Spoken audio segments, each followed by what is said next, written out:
l'utilisation de la logique, la raison. Mais ça, bon, ça c'est pas sur tout le monde. Ça, Shaitan l'utilise sur les gens qui se disent intellectuels, des gens qui aiment avoir un esprit cartésien.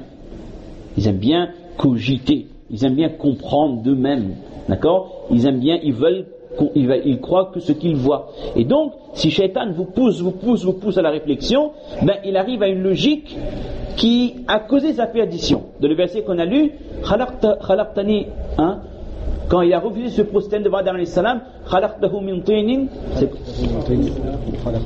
khalaqtani min narin wa khalaqtahu min tin.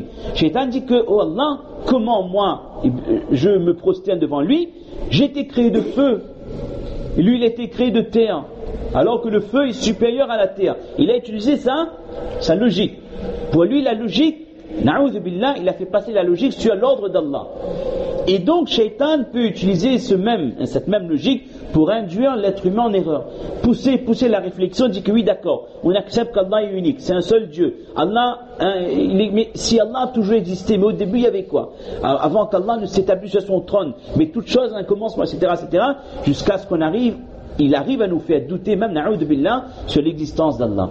Donc, le prophète sallallahu alayhi wa sallam a dit que quand Shaitan commence à mettre ce genre de doute dans le cœur d'une personne, vous dites soit a'udhu billahi minash shaitan rajim, soit vous dites la hawla wa la quwwata illa billah, vous dites amantu billah, vous chassez les doutes de Shaitan. Parce que le cerveau humain est un cerveau qui a été conçu, créé pour comprendre le monde du réel, le monde logique. Ce cerveau-là n'est pas fait pour comprendre le monde de l'invisible. La notion d'éternité n'existe pas dans aucune civilisation. Et quand on parle d'espace et de temps, spatio-temporel, ce sont des lois propres au monde du visible, chose qui n'existe pas dans le monde de l'invisible. Alors quand on vous parle d'un monde où il n'y a ni espace ni temps, on n'arrive pas à comprendre. Le cerveau n'est pas fait pour comprendre de telles choses, donc n'essayez même pas de réfléchir avec nos facultés, nos capacités, n'essayons pas de comprendre le monde de l'invisible. Il suffit de lire les quelques hadiths lorsque le prophète essaie de nous faire comprendre la grandeur des cieux et des cieux les uns après les autres jusqu'à la grandeur du trône d'Allah, pour nous faire comprendre comment Allah il est magnifique, il est gigantesque, indescriptible. Hadith très connu, c'est comme quelqu'un qui prend sa bague et il jette fi ardin falat. Il a dit, cette bague par rapport à ce champ vaste, c'est l'équivalent de ce dunya par rapport au premier ciel. Il dit, ensuite, prenez le même exemple, quelqu'un qui prend une bague qui jette dans un terrain vague, ça c'est l'équivalent entre le premier ciel et le second ciel. Et ainsi de suite, entre le second et le troisième, etc., jusqu'au septième ciel, jusqu'au kursi, jusqu'au arsh d'Allah subhanahu wa ta'ala. On fait comprendre que de l'infiniment petit à l'infiniment grand, nous ce qu'on conçoit comme infini, comme gigantesque, le système solaire, les galaxies, etc., c'est rien du tout par rapport au premier ciel. C'est pas qu'on comprenne qu'il y a une différence énorme entre le monde du visible et le monde de l'invisible. Quand le prophète décrit la grandeur des malaïkas qui portent le trône d'Allah, c'est des hadiths que il y a des fois on hésite même à expliquer, de crainte qu'une personne ne comprenne pas et il risque d'avoir un doute dans sa foi. Quand on décrit les centaines d'années qu'il y a entre la nuque d'un des anges qui porte le trône d'Allah et shuhmati udhunayhi, et l'aube de son oreille, pour comprendre quelle est la grandeur des créatures d'Allah.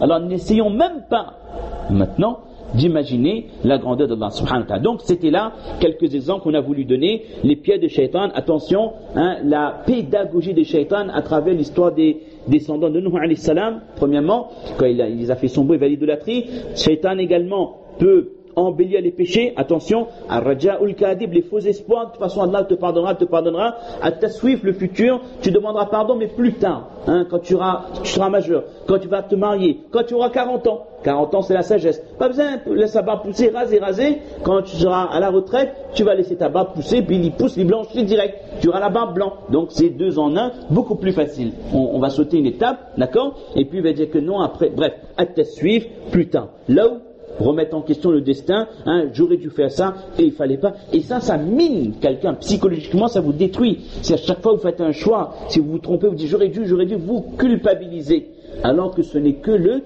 destin, ce qu'Allah Ta'ala a prédestiné. Et enfin, ce qu'on vient de voir, les mauvaises pensées, les su'udhan, et ensuite la logique. Voilà. Il y avait d'autres points encore, l'exagération. Bon, l'exagération, il y a des gens qui sont épris de waswasa dans les bonnes actions. Alors là, on a du mal, on expliquera ça une autre fois, nos aïmas sont fatigués, les célibataires sont fatigués, ceux qui sont mariés ont besoin de faire le deuxième iftar ce soir, donc on comprend. On peut se dire, parfois on conçoit que Shaitan nous trompe uniquement par les péchés. Oui, mais parfois Shaitan peut nous induire en erreur par le biais des bonnes actions. Il y a des gens qui, quand ils vont commencer la salat, disent, j'ai fait wudu, j'ai pas fait. J'ai fait, mais est-ce que j'ai bien fait? Peut-être que j'ai pas bien fait, je vais refaire. Il a fini de faire le wudu, il rentre dans la masjid, le pied gauche. Le pied droit, oui, je suis sûr, mais le pied gauche. Je reviens, je relâche, etc., etc. Il va commencer son niya, bismillah, Allahu Akbar. Non, j'ai pas bien levé les mains. Allez, on recommence. Allez, bismillah. Et il est ainsi de suite, ainsi de suite. Shaitan est en train de détruire la personne. Le prophète sallam a qualifié ces actions comme at-tanattu'. At-tanattu', c'est une exagération que la personne croit être de la piété.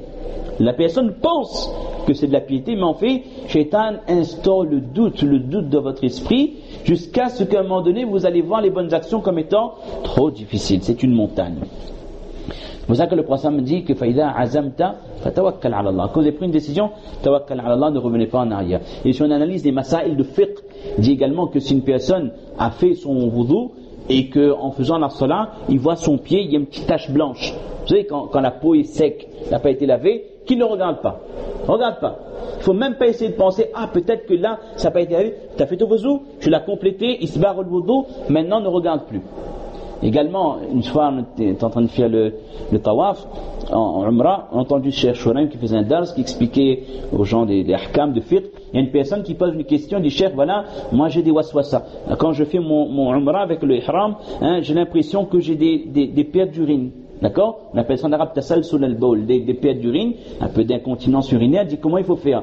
Et puis, Cheikh, il parle avec la personne, il voit que la personne n'est pas vraiment malade, c'est des waswasa. Il dit que oui, mais à chaque fois j'ai l'impression que c'est un petit peu mouillé devant mon ihram. Cheikh a dit, prenez un verre d'eau, vérifiez sur votre ihram sera entièrement mouillé, et Shaitan ne pourra plus vous induire en erreur à travers ça. Parce qu'autrement, la personne miskin, il sort faire 6000 km de voyage, il arrive là, il peut même pas se concentrer sur son tawaf, sur son safa marwa, il est en train de douter, j'ai wudu, j'ai pas wudu. Il y a un vent qui est sorti, c'est pas un vent, c'est quelqu'un d'autre, c'était un bruit extérieur, et il se mine, et à un moment donné, il se rend compte qu'il a terminé son umrah. Il n'y a pas eu une seconde de concentration parce qu'il est en train de cogiter, comprendre est-ce que mon tahara est bon ou n'est pas bon. Et puis parmi les faits de Shaitan, fitnatun nisa. Alors ça c'est compliqué ça. Le fitnatun nisa, ça c'est dur. Et plus les années passent, plus le fitnatun nisa devient de plus en plus difficile. Parce que plus les années passent, plus la pudeur se perd. Si quelqu'un pouvait contrôler son regard il y a 50 ans, 60 ans, on ne parle pas de 7, 8, 9 ou 10 siècles, il y a 50 ans encore, voilà, c'était possible. Mais d'année en année, de génération en génération, celui qui peut contrôler son regard, c'est vraiment un homme pieux, c'est vraiment quelqu'un qui a des qualités. Et parmi également les pièges de Shaitan, c'est la musique.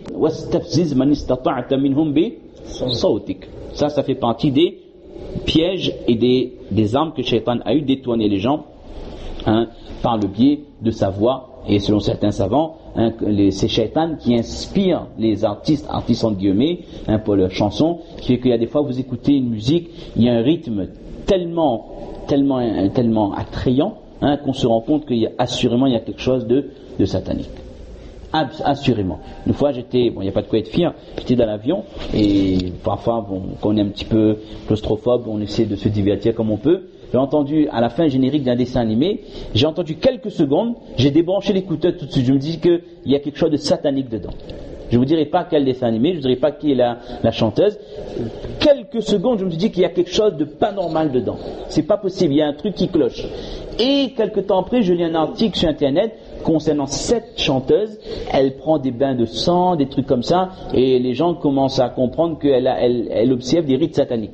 Cette chanteuse qui se déguise tous les jours, d'accord? Et donc, assurément, quand il y a des choses comme ça, c'est l'inspiration des Shaitan et qui a pour but de détourner. Donc, vous voyez, nous avons vu à travers ces quelques versets que Allah Ta'ala nous met en garde. La yaftinannakum shaitan. Attention que Shaitan ne nous détourne pas du droit chemin comme il l'a fait avec notre père Adam alayhi salam, et les pièges de Shaitan sont multiples. on doit demander à Allah protection contre les pieds du shaitan, demander à Allah de nous garder dans le droit chemin. Jazakumullah khairan ma tawfiq illa billah. Subhana rabbika rabbil izzati amma yasifun. Wa salamun ala al-mursalin wa akhiru da'wana alhamdulillahi rabbil alamin. Jazakumullah khairan.